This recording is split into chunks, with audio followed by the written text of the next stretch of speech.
Nadiem Makarim. Mematahkan mitos nilai Eptanas murni.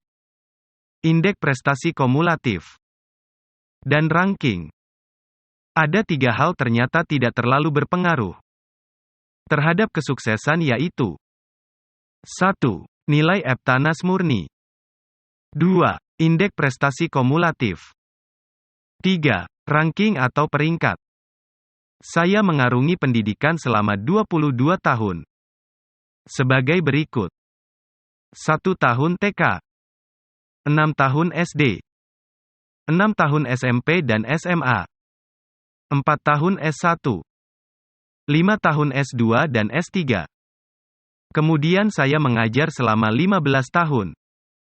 Di universitas pada 3 negara maju. Sebagai berikut. 1. Amerika Serikat. 2. Korea Selatan. 3. Australia. 4. Dan di tanah air. Saya menjadi saksi betapa tidak relevannya ketiga konsep di atas terhadap kesuksesan. Ternyata sinyalemen saya ini didukung oleh penelitian yang dilakukan oleh Thomas J. Stanley, yang memetakan 100 faktor berpengaruh terhadap tingkat kesuksesan seseorang. Berdasarkan survei terhadap 733 milioner di Amerika Serikat.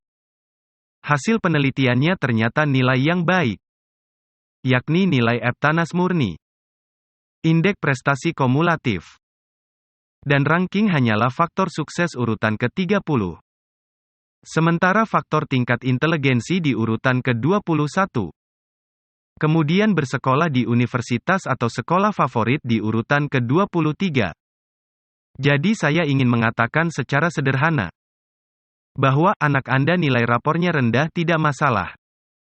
Kemudian nilai Eptanas murni anak Anda tidak begitu besar. Atau sehingga akibatnya tidak bisa masuk sekolah favorit. Menurut hasil riset, tidak terlalu berpengaruh terhadap kesuksesan. Lalu apa faktor yang menentukan kesuksesan seseorang itu? Menurut riset Stanley berikut. Ini adalah 10 faktor teratas yang akan mempengaruhi kesuksesan, yaitu sebagai berikut. 1. Kejujuran. 2. Disiplin keras. 3. Mudah bergaul. 4. Dukungan pendamping. 5. Kerja keras. 6. Kecintaan pada yang dikerjakan. 7. Kepemimpinan. 8. Kepribadian kompetitif. 9. Hidup teratur. 10. Kemampuan menjual ide. Hampir semua faktor ini tidak terjangkau dengan nilai Eptanas murni dan indeks prestasi kumulatif. Dalam kurikulum semua ini, kita kategorikan keterampilan lunak. Dan biasanya peserta didik memperolehnya dari kegiatan ekstrakurikuler. Dan 10 faktor di atas ada di dalam pendidikan pramuka. Membentuk karakter adalah kebutuhan utama. Mengejar kecerdasan akademik semata hanya akan menjerumuskan diri. Bangsa Indonesia bukan tidak butuh orang yang pintar. Karena bangsa Indonesia sudah banyak orang-orang pintar.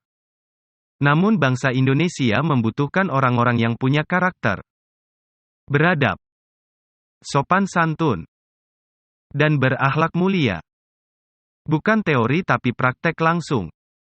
Di dalam keseharian. Dengan cerdas menyikapi hidup, cerdas dalam menciptakan peluang. Salam cerdas.